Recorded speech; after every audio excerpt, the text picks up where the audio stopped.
பிரியமானவர்களே, இன்றைக்கு நாம் ஆதியாகும் புத்தகத்திலிருந்து நாம் சில வசனங்களை பார்ப்போம். தேவன் மண்ணினாலே மனிதனை உண்டாக்கினார். அவர் ஜீவ சுவாசத்தை அவனுக்கு கொடுத்தார். அவன் அதாவது எப்படின்னா அவரோட சாயல் அப்படின்னு சொல்லியிருக்கு. சாயல் என்பது ரூபம் அல்ல.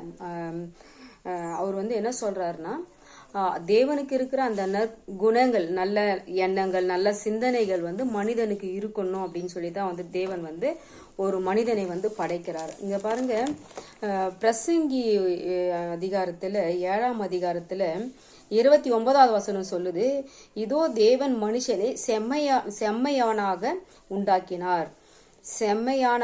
உண்டாக்கினார் அப்படின்னு சொல்லிட்டு வேதாகமம் சொல்லுது. ஆனா அந்த மனிதன் எப்படி இருக்கிறான் அப்படின்னா, அவர்களோ அநேக உபாய தந்திரங்களை தேடிக்கொண்டார்கள் அப்படின்னு. தேவன் மனிதனை உண்டாக்கும் போது செம்மையானவன் அப்படின்போது நல்ல குணங்கள் கொண்டவனா இருக்கணும்னு தான் தேவன் படைத்தாரு. ஆனா மனிதன் என்ன பண்றான் அப்படின்னா, அவன் ஆப்போசிட்டா அவனோட உபாய காரியங்கள், கெட்ட எண்ணங்கள், கெட்ட சிந்தனைகள், அவன் என்ன பண்றான், அதை தேடி நாடி ஓடுறான். அது நாம என்ன பண்ணணும் அப்படின்னு பார்த்தோம்னா, தேவன் நம்மளை எப்படி செம்மையாய் உருவாக்குனாரோ, அதாவது என்னை தவிர வேறு ஒருவன் நீதிமான் இல்லைன்னு வேதாகமம் சொல்லுது. ஆனாலும் நாம் என்ன பண்ணணும் அப்படின்னா, நாமே சிந்திக்கணும்.